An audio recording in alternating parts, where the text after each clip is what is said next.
अस्सलाम वालेकुम। वालेकुम अस्सलाम। कैसे हैं आप? अल्लाह का शुक्र। अच्छा, मैं ये जानना चाह रही हूँ कि सेलिब्रिटीज के जो दांत होते हैं वो अक्सर रातों रात बड़े खूबसूरत हो जाते हैं, ये कैसे होता है? रातों रात नहीं, अच्छा। लेकिन उसके दो नाम याद कर लें आप। अच्छा। एक अलाइनर्स, दूसरा अच्छा। विनियर्स। टिपिकली ये दो के प्रोसीजर्स होते हैं जिसके बाद सेलिब्रिटीज नॉर्मली अपने दांत बहुत अच्छे करवा लेते हैं।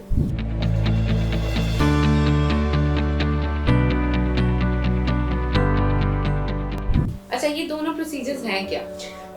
Aligners are like the removable braces, जिसमें अच्छा। आपके दांत सीधे हो जाते हैं और वो रिमूवेबल होते हैं। नोबडी वुड अच्छा, नो अच्छा। कि आपके दांतों में कुछ पहना हुआ है और आपके दांत भी सीधे होते रहते हैं। सेलिब्रिटीज को भी बहुत सूट करता है क्योंकि उनकी मीडिया प्रेजेंस होती है, तो braces they can't afford braces there.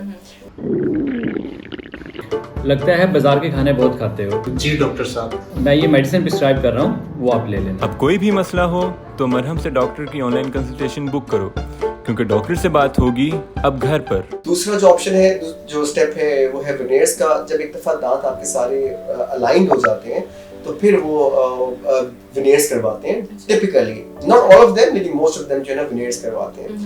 Veneers ये होता है कि हम जो दांतों का सामने वाला सरफेस होता है जो कि थोड़ा सा पेल हो चुका हुआ होता है ओवर द एज या फूड स्टेन्स की वजह से, जो या कोई परमानेंट इंट्रिंसिक स्टेन्स होते हैं उसकी वजह से, अगर ज्यादा जो उसका कलर खराब हो चुका होता है, सो वो फ्रंट सरफेस को थोड़ा सा शेव ऑफ करते हैं एंड देन उसके ऊपर विनियर्स अप्लाई कर देते हैं। उसमें कुछ एग्जाम होती है, वो कौन सी वाली आप लेयर अप्लाई करवाना चाह रहे हैं, लेकिन टिपिकली वो अप्लाई करते हैं ई-मैक्स या ज़िरकोन में यूज किया जाता है तो ये सिर्फ फ्रंट के दांतों पे होता है?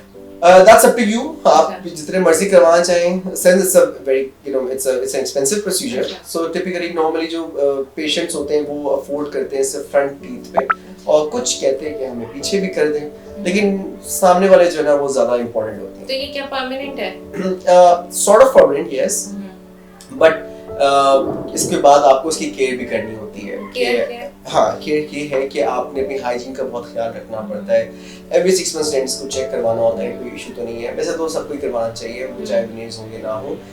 प्लस अगर आपकी डाइट में एसिड इनटेक बहुत ज़्यादा है या इस तरह की डाइट है कि वो कुछ उसमें क्रोजन या ख़राब हो रही है थोड़ी बहुत, सो वो आपको 5 years, 10 years और मे बी 15 years के बाद आपको हो सकता है रिप्लेस करवाने पड़े, बट दैट्स नॉट मैंडेटरी, लेकिन करवाने पड़ सकते हैं। तो ये जो प्रोसीजर है ये किस रेंज में हो जाता है, इसकी price? Yeah, this is an expensive procedure.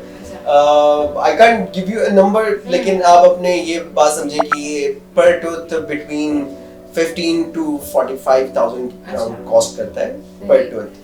So that's an expensive procedure. लेकिन इसके आउटकम्स बहुत अमेजिंग होते हैं, पेशेंट्स बहुत खुश होते हैं, सेटिस्फाई होते हैं इससे, और that's a one time thing. आप कॉस्मेटिकली और एस्थेटिकली अपना को इतना इम्प्रूव करते हैं। If you notice anyone जिसके सिर्फ दांत अच्छे हो तो वो आपको वैसे ही थोड़ा सा क्लीन एंड हाइजीनिक फील होना शुरू हो जाता है वो इंसान। सो इसलिए ये बहुत इंपॉर्टेंट होता है कि हम अपने दांतों की हाइजीन और जो उसकी एस्थेटिक्स है वो अच्छी रखें। Thank you so much for your time, बहुत अच्छा लगा। अल्लाह हाफिज़।